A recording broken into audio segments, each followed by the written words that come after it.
آج جمعے پر میں نے جہاں موضوع چھوڑا تھا وہاں سے شروع کرنے لگا. حاضرین، جمعے پر ہماری بات ختم ہوئی کہ حضرت امیر مسلم بن عقیل علیہ السلام شہید کر دیے گئے، اور انہوں نے شہید ہونے سے پہلے ایک خط امام کی طرف بھیج دیا کہ کوفی غدار ہو گئے ہیں اور انہوں نے بے وفائی کی ہے، لہٰذا آپ کوفہ کی طرف عازم سفر نہ ہوں، ادھر سفر نہ کریں. لیکن کافی دیر ہو چکی تھی، امام کو وہ خط پہلے والے پہنچ چکے تھے مکہ میں جو آپ نے اچھے حالات میں لکھے تھے. تو امام علیہ السلام نے عزم سفر باندھا اور مکہ سے نکل پڑے. جیسے مکہ سے نکلے کچھ میل سفر طے کیا تو آپ کو رستے میں ایک عظیم شاعر گزرا ہے، فرزدق، اس کو شاعر اہل بیت کہتے ہیں، اور اس نے بڑی لمبی عمر پائی. اور کہا جاتا ہے کہ اگر فرزدق دنیا میں پیدا نہ ہوتا اور وہ عربی زبان میں شاعری نہ کرتا تو 40% عربی زبان دنیا سے ختم ہو جاتی.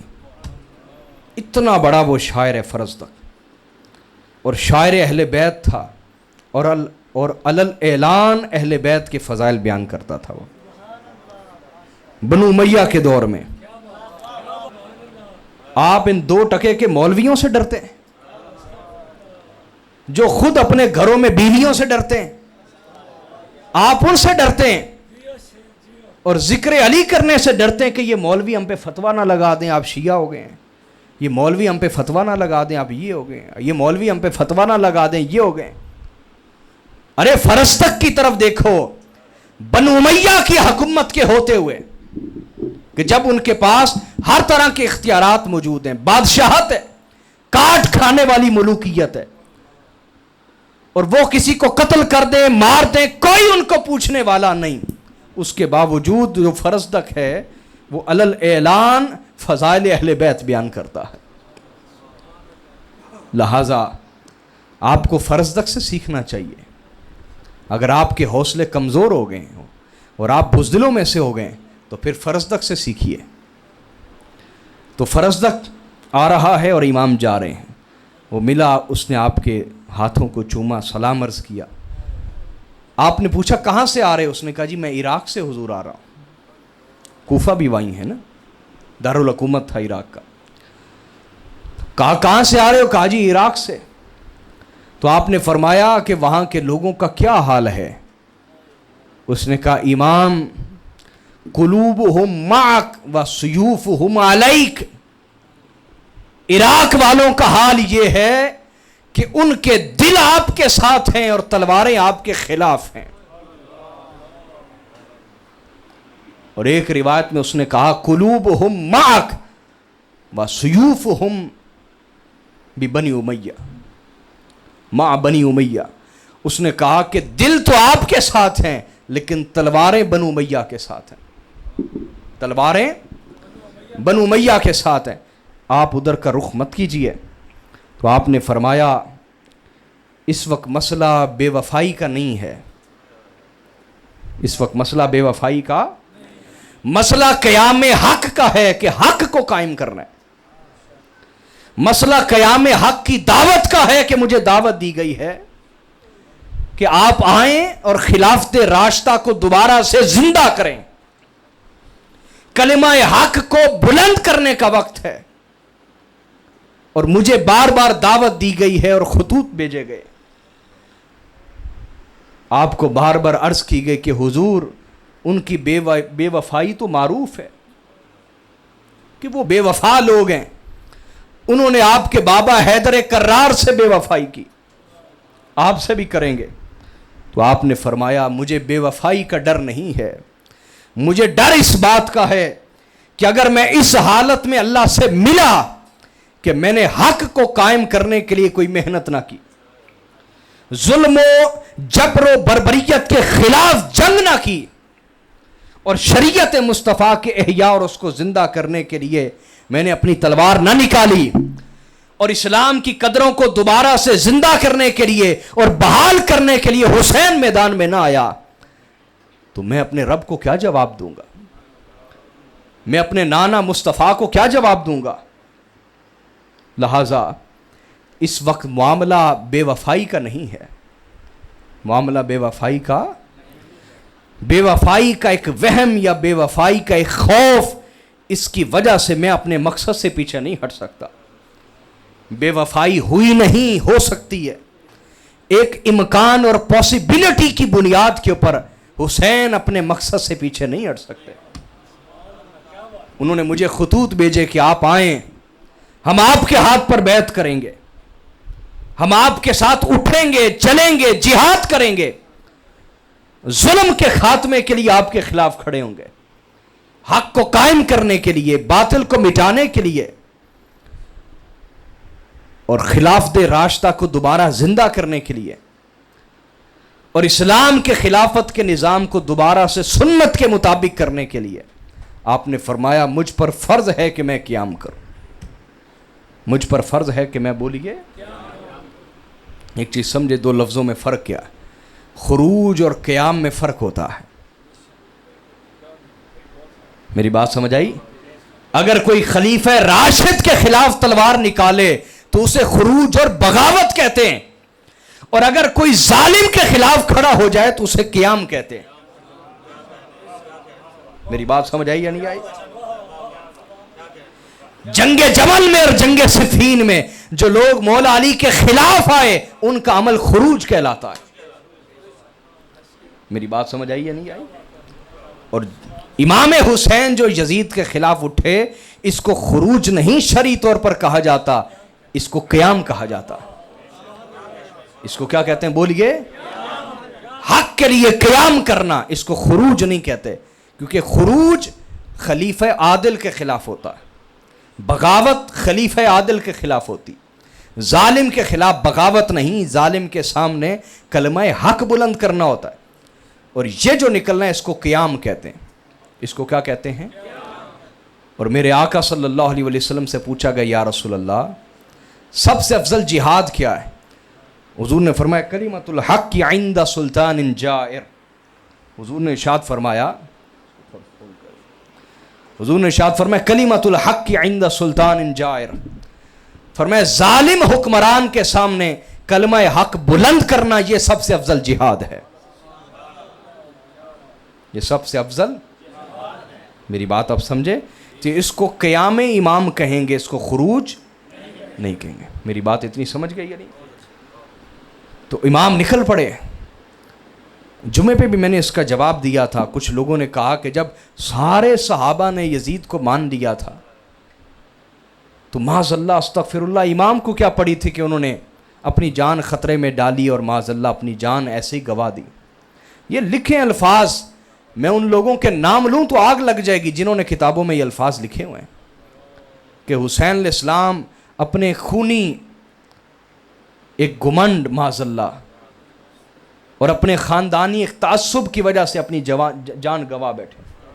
میں ان کتابوں کے نام آپ کو بتا سکتا ہوں، اور ان کے ماننے والوں کے گھروں میں یہ کتاب پڑھی ہوئی، وہ وہی پڑھتے ہیں، وہ اس کے علاوہ کوئی کتاب نہیں پڑھتے۔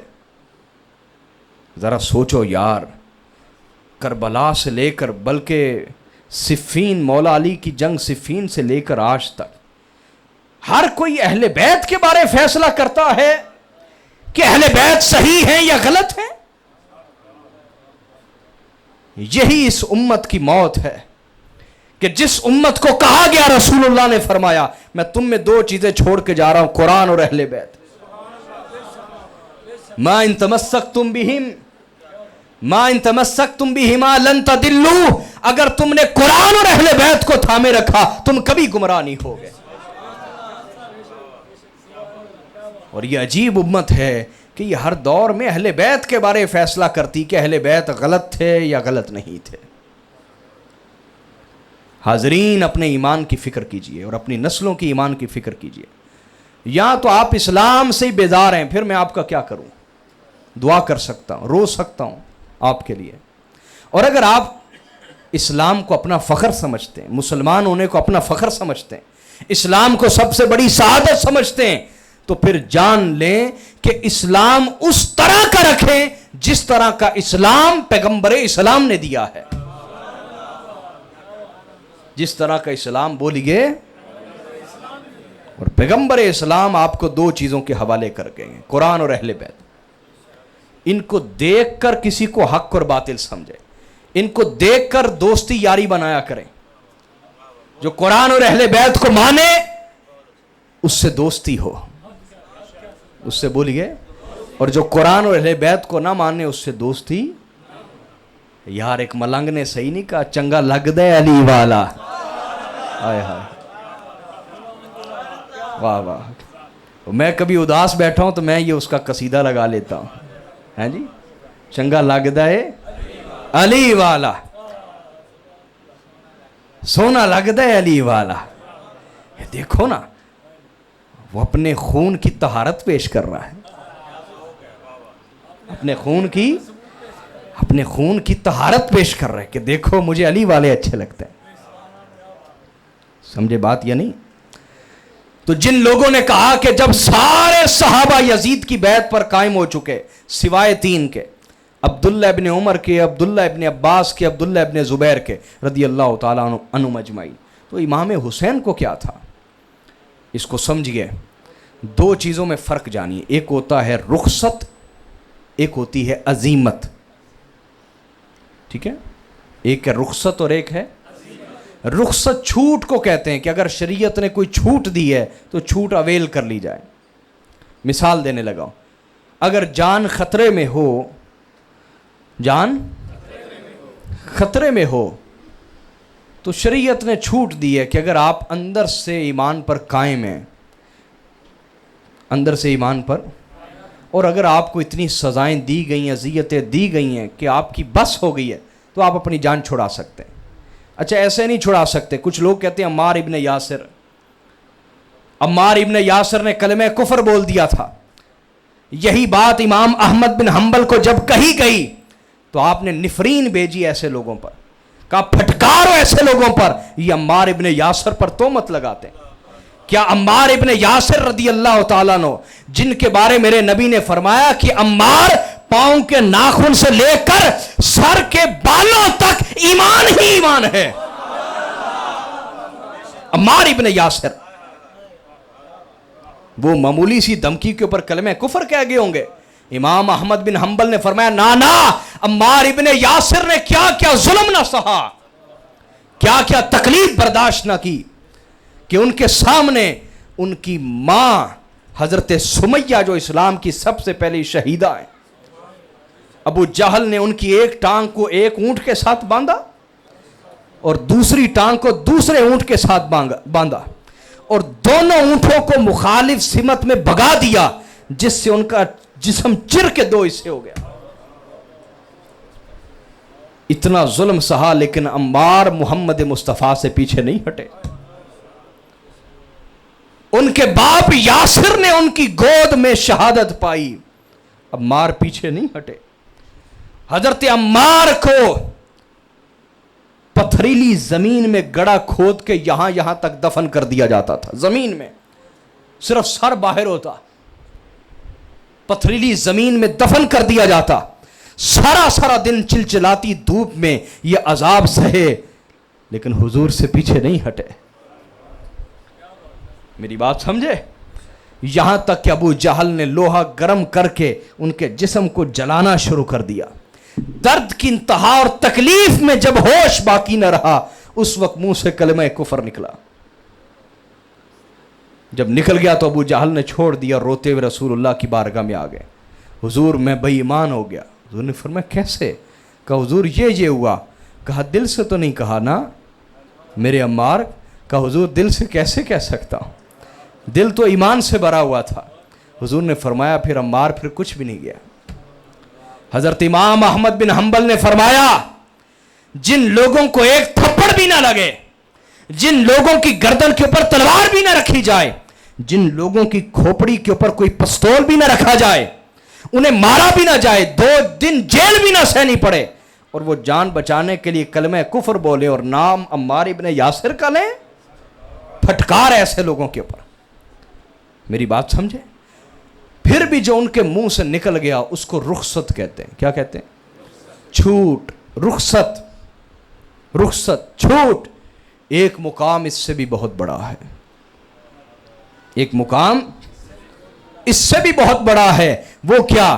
وہ یہ ہے کہ جان تو چلی جائے لیکن زبان سے کلمہ کفر نہ نکلے. اس کو کہتے ہیں عزیمت. اس کو کیا کہتے ہیں بولیے؟ تو وہ تمام صحابہ جو یزید کو برا سمجھتے تھے لیکن جان بچانے کے لیے انہوں نے یزید کی بیعت کی، انہوں نے رخصت سے کام لیا، حالانکہ وہ بھی یزید کو اچھا سمجھتے نہیں تھے. لیکن امام نے دیکھا کہ اگر میں بھی رخصت پر عمل کروں تو فرق کیا ہوگا صحابی میں اور ابن رسول میں. اگر میں بھی رخصت پہ عمل کروں تو فرق کیا ہوگا در والوں میں اور گھر والوں میں. واہ واہ. اگر میں بھی جھوٹ پر رخصت پر عمل کر جاؤں تو فرق کیا ہوگا کندھے کے ساتھ کندھا ملا کے چلنے والوں میں اور کندھے کے اوپر بیٹھ کے چلنے والوں میں. واہ واہ. میری بات سمجھے یا نہیں سمجھے؟ واہ واہ واہ واہ واہ. امام نے سمجھا. توجہ ہے نا؟ وہ بھائی توجہ ہے یا نا؟ امام نے دیکھا کہ اگر میں بھی جھوٹ پہ عمل کر لوں، میں بھی رخصت پہ عمل کر لوں، جھوٹ پہ عمل کر لوں تو پھر فرق کیا ہوگا نماز میں، مصطفیٰ کی نماز میں پیچھے رہنے والوں میں اور حضور کی پشت پہ سواری کرنے والوں میں. کیا فرق ہوگا؟ پھر تو کوئی فرق رہ جائے گا؟ پھر تو کوئی فرق نہیں رہے گا نا. نہیں میری بات سمجھے آپ؟ پھر تو کوئی فرق نہیں ہوگا. حضور فضائل بیان کرتے رہے اور حسین اس کو ثابت نہ کرے. یہ کیسے ہو سکتا تھا کہ حسین اس کو ثابت نہ کرے؟ میری بات اب سمجھے یا نہیں سمجھے؟ بولیے نا یار. پھر کیسے فرق پتا چلتا؟ بولو نا.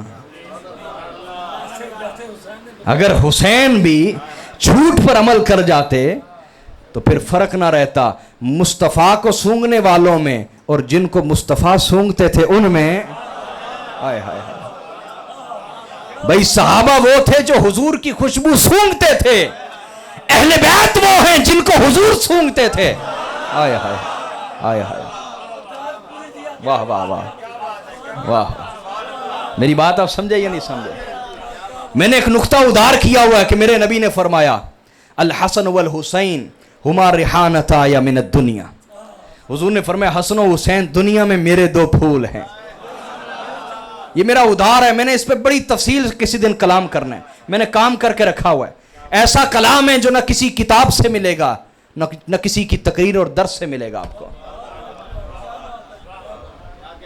میری بات سمجھے یا نہیں سمجھے؟ بولیے نا. وہ اہل بیت کی بارگاہ سے براہ راست فیض ملا ہوا ہے، وہ آپ کو سناؤں گا انشاءاللہ. تو حضور سونگتے تھے ان کو. بولیے. صحابہ سے پوچھا جاتا نا کہ حضور کا تمہیں پتہ کیسے چلتا؟ وہ کہتے ہیں ہم سونگتے رہتے تھے، جدھر سے حضور کی خوشبو آتی جان لیتے حضور ادھر گئے ہوئے ہیں. وہ حضور کو سونگتے تھے اور حسن و حسین کو بٹھا کر حضور انہیں سونگا کرتے تھے اور خوشبو لیتے. کیا؟ اور اپنا پھول کہتے ہیں. بولیے اپنا. یا رسول اللہ صلی اللہ علیہ وسلم. پھول تو وہ ہوتا ہے جو وقتی طور پر کھلے، خوشبو دے، پھر مرجھا جائے. سمجھ آ رہی ہے نہیں آ رہی؟ تو آپ نے حسن و حسین کو پھول کہہ دیا. اس کا مطلب یہ کھلیں گے اور پھر مرجھا جائیں گے. تو حضور کی بارگاہ سے جواب آتا ہے تم نے حدیث پہ غور نہیں کیا. میں نے حسن و حسین کو صرف پھول نہیں کہا، اپنا پھول کہا ہے. آئے ہائے ہائے آئے ہائے. اپنا پھول کہا ہے، اپنا پھول کہا ہے. اور ہر پھول اپنے درخت سے جیسا فیض پاتا ہے ویسی رنگت دیتا ہے، جیسا فیض پاتا ہے ویسی خوشبو دیتا ہے. اور جس طرح کا درخت کے نیچے سے فیض پہنچ رہا ہوتا ہے اس فیض کے مطابق وہ پھول کھلا بھی رہتا ہے. تو آقا نے فرمایا تم نے غور نہیں کیا میرے فرمان پر, میں نے صرف پھول نہیں کہا, اپنا پھول کہا ہے. کیا؟ اپنا پھول کہا ہے. یہ مصطفیٰ کے پھول ہیں. کیا؟ مصطفیٰ کے پھول ہیں. جس طرح نہ مصطفیٰ کے فیض کو کبھی انقطاع آ سکتا ہے, ان شانئک ھوال, قرآن کہہ رہا ہے بھائی, قرآن کہہ رہا ہے. جس طرح مصطفیٰ کا درخت کبھی مرجا نہیں سکتا, اس طرح اس درخت پہ لگے ہوئے پھول بھی کبھی مرجا نہیں سکتے. واہ, میری بات اب سمجھے یا نہیں سمجھے؟ تو اگر حسین بھی رخصت پہ عمل کرتے تو پھر فرق کیا ہوتا جو حضور کو سونگتے تھے اور جنہیں حضور سونگتے تھے. واہ واہ, میری بات سمجھ آئی یا نہیں آئی؟ ارے بدبختو, تمہارا اسلام سے تعلق ہی نہیں ہے. میں ایک جملہ بار بار بولتا ہوں, آپ اس کی قدر نہیں کرتے.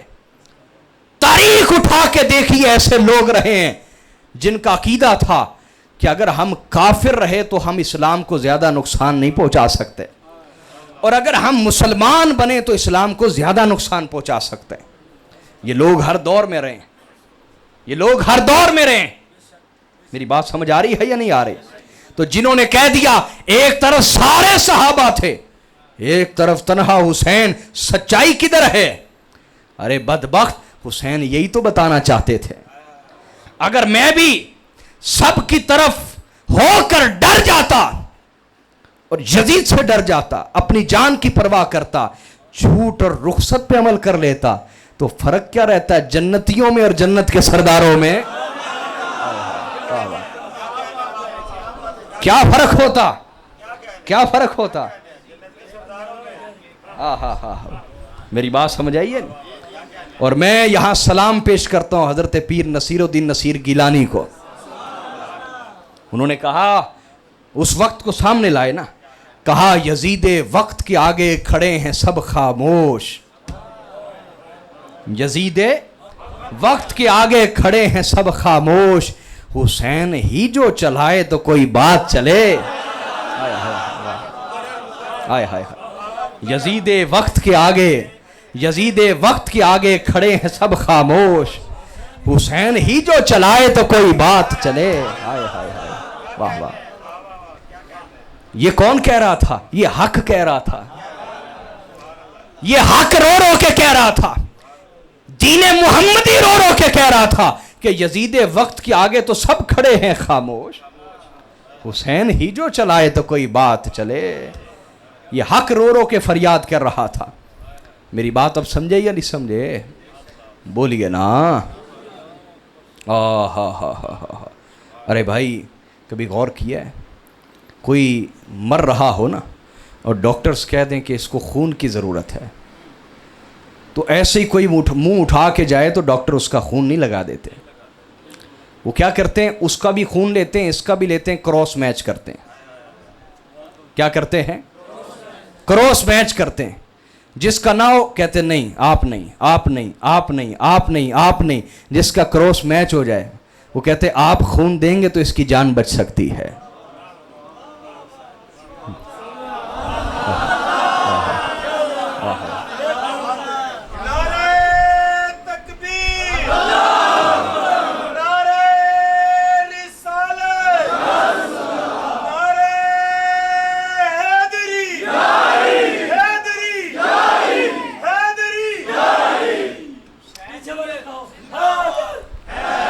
حیدر حیدر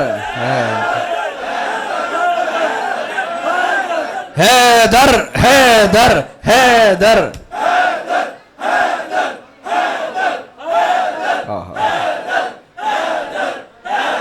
سلامت رہے, سلامت رہے, سلامت رہے. ویسے میں نے اس طرف جانا نہیں تھا, لیکن میں نے دیکھا کہ بیچ میں کچھ بڑے باذوق لوگ بیٹھے ہیں, تو میں اس گلی میں داخل ہو گیا, ورنہ میں نے ایڈریس وغیرہ کسی اور گلی کا لکھ کے رکھا ہوا تھا. میری بات سمجھ آ رہی ہے یا نہیں آ رہی؟ بولیے نا. تو تو انہوں نے کہا جھوٹ پہ جب سب نے عمل کر لیا حسین نے کیوں نہیں کیا؟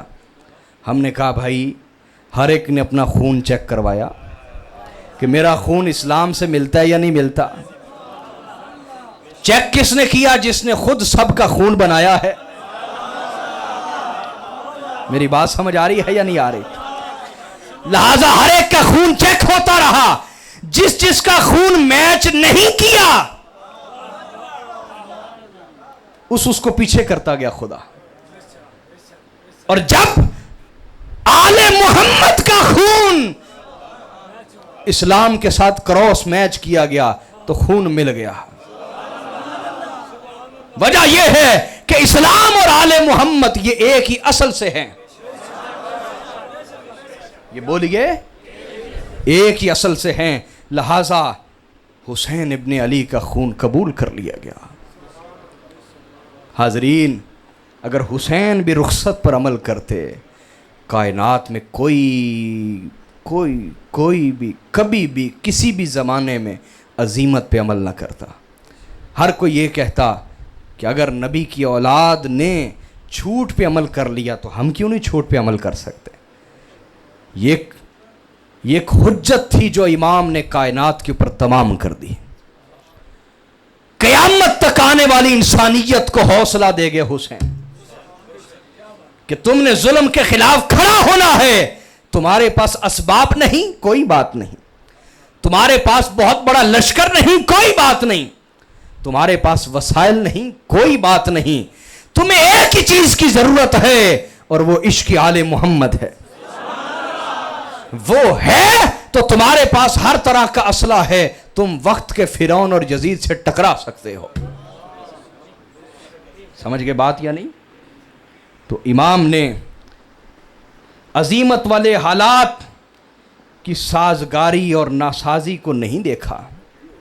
توجہ کیجیے گا میرے جملے پر کہ امام نے عظیمت والے حالات کی سازگاری اور ناسازی کو وجہ کیا تھی؟ ایک جملہ کہہ کے میں واقعات شروع کرنے لگا ہوں.